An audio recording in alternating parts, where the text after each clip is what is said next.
إن الذين يغضون أصواتهم عند رسول الله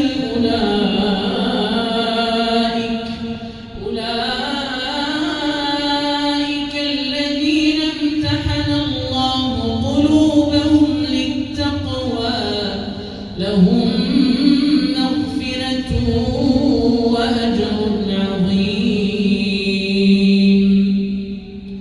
إن الذين ينادونك من وراء الحجرات أكثرهم لا يعقلون ولو أنهم صبروا حتى تخرج إليهم لكان خيرا لهم ولو أنهم صبروا حتى تخرج إليهم لكان خيرا لهم والله غفور رحيم. يا أيها الذين آمنوا إن جاءكم فاسق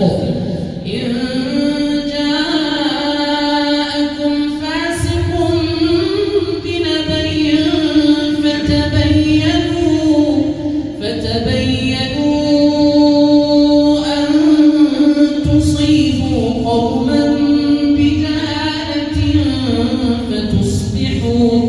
فتصبحوا على ما فعلتم نادمين.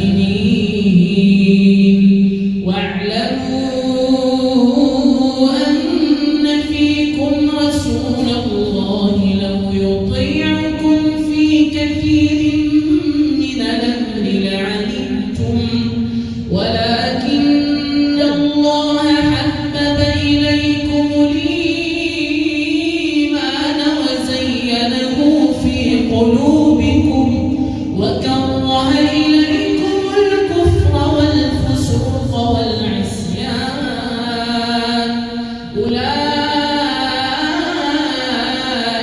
هم الراشدون فضلا من الله ونعمه والله